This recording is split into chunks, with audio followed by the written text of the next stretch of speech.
Olá, amigos do canal Xiaomasa. Como é que vocês estão? Tudo bem? Tudo tranquilos? Nós viemos para mais uma reportagem do Jornal do Masa. Para tanto, nós vamos utilizar a super interessante que está nas bancas, falando sobre a origem do vírus, a Covid-19, que agora está cada vez mais interessante, já que nós conhecemos a pesquisadora, a virologista chinesa Shi Zhengli, que parece ter muito a explicar sobre a origem do SARS-CoV-2. A edição é assinada pelo Bruno Garatoni, começa na página 20, 428 de junho de 2021.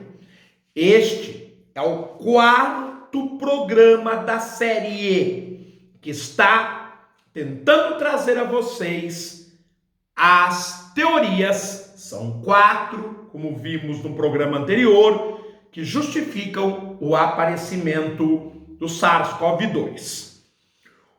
O HATG13 é, entre todos os vírus conhecidos até hoje, o mais parecido com SARS-CoV-2.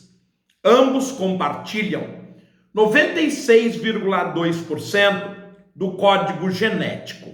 Tongguan fica a 1.500 quilômetros de Wuhan, uma distância fora do alcance dos morcegos Rhinolophus affinis, que voam no máximo 180 quilômetros e geralmente bem menos, 30 quilômetros. Também é muito longe do mercado onde a pandemia supostamente começou, que é o mercado Huanan, em Wuhan.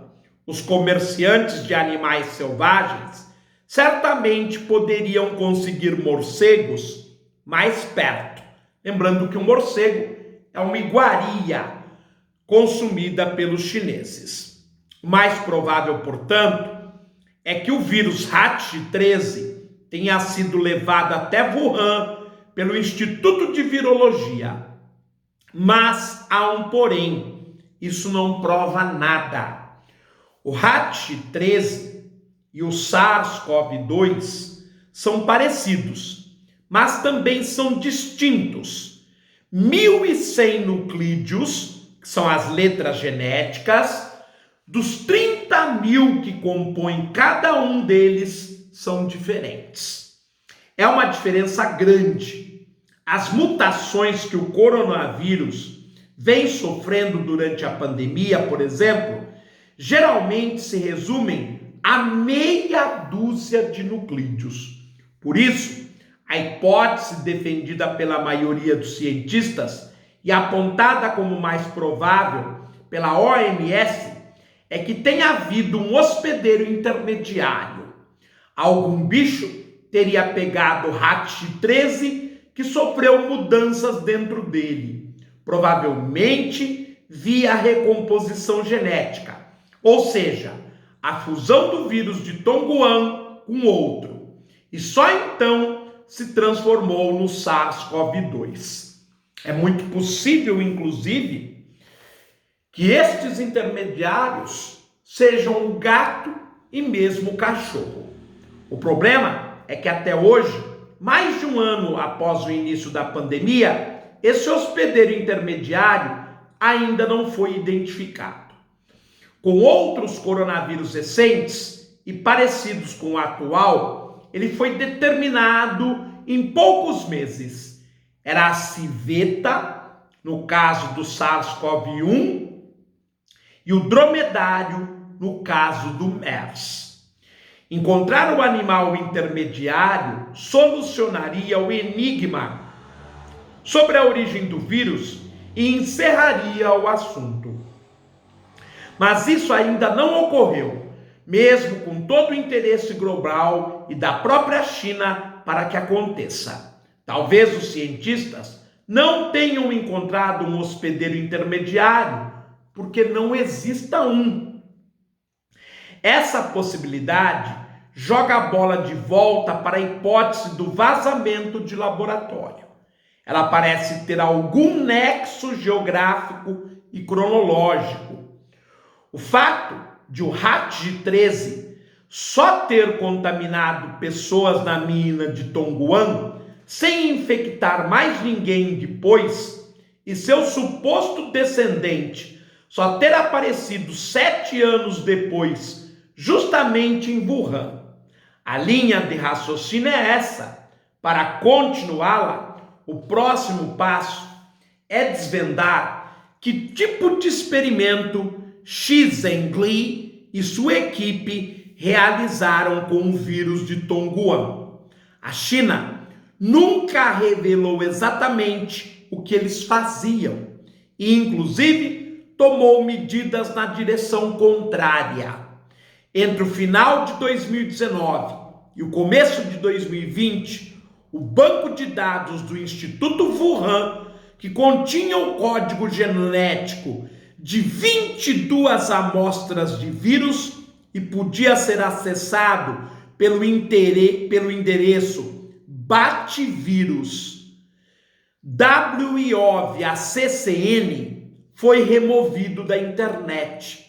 Zhengli confirmou a medida. Ela alegou que o banco de dados estava sendo alvo de hackers. Começa a velha e boa mentira chinesa. Mas é possível descobrir o que era feito nos laboratórios de Wuhan.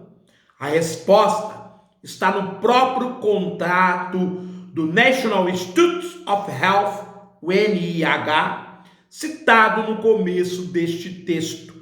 Ele não poderia ser mais claro. É de deixar o cabelo em pé. Antes, uma segunda ressalva. Ninguém acredita, com exceção de alguns fanáticos, que o SARS-CoV-2 tenha sido liberado intencionalmente pela China para tirar alguma vantagem. Embora tenha registrado um número relativamente baixo de mortes por Covid-19, o país também sofreu fortes perdas econômicas. Em 2020, seu crescimento foi o menor dos últimos 44 anos, ou seja, a menor em toda a era capitalista no país, iniciada após a morte de Mao Tse-tung em 1976. E pior, ele teve sua imagem manchada pela pandemia, com repercussões geopolíticas que podem se estender por décadas. Isso é verdade, tanto que os Estados Unidos e Joe Biden se movimentam no sentido de frear a China. Em suma, a China não ganha nada com o coronavírus. Ele só atrapalha, e muito, a ascensão do país. Se o SARS-CoV-2 tiver mesmo vazado de um laboratório, foi sem querer. Acidentes acontecem, e acidentes de laboratório, por mais que pareçam coisa de ficção científica, também. O vírus quimérico. 1977 foi um ano relativamente tranquilo para a Guerra Fria. O texto se refere ao período de disputa entre os Estados Unidos e a União Soviética de 1945 até 1991. O democrata, presidente dos Estados Unidos na época, Jimmy Carter, ficou à frente do país de 1976 a 1980, tomou posse como presidente dos Estados Unidos, e as relações do país com a União Soviética se acalmaram temporariamente, naquilo que nós chamamos de détente, ou distensão. É um período de aproximação entre os dois grandes rivais e de tratados de desarmamento e contenção de armas muito importantes. Mas nesse mesmo ano, a União Soviética teve que lidar com um problema sério, uma epidemia de gripe causada pelo vírus H1N1, um subtipo do influenza. A doença, que começou a se espalhar em novembro, logo rompeu as barreiras do país e ficou conhecida internacionalmente como gripe russa. Ela matou 700 mil pessoas pelo mundo, com uma característica incomum. Era especialmente letal em pessoas de 20 e poucos anos. Análises de laboratório revelaram que o vírus era quase idêntico a uma variante do H1N1 que havia se espalhado pelo planeta nos anos 1950 e sumido depois. Por isso, ele só matava jovens, gente que não havia sido exposta ao vírus na aparição anterior, 2 décadas antes, e não tinha anticorpos contra ele. Pessoal, há também uma ilustração nesta página, que são as 2 últimas páginas, mas nós precisaremos de mais um programa. A primeira ilustração, em 2015, Xi Zhengli, a cientista virologista famosa com o apelido de Batwoman, participou da criação de um novo coronavírus, inserindo nele a proteína Spike. Vejam este olho com o seguinte destaque: os cientistas de Wuhan fizeram testes polêmicos e perigosos. E por fim, as experiências de ganho de função podem tornar um vírus mais letal ou capaz de infectar novas espécies. Elas eram realizadas em Wuhan com o endosso dos Estados Unidos, que na verdade, sobrecarregado com as suas várias funções e pesquisas, o NIH acabou transferindo para o Instituto de Virologia de Wuhan parte destas pesquisas. Portanto, se houve erro de laboratório ou intenção, os Estados Unidos indiretamente está ligado aos mesmos. Mas nós vamos ficando por aqui. Há ainda muitos textos pela frente. Nós falamos que vamos precisar de pelo menos mais um programa, mas na verdade serão tantos outros, porque realmente a reportagem é bastante detalhada.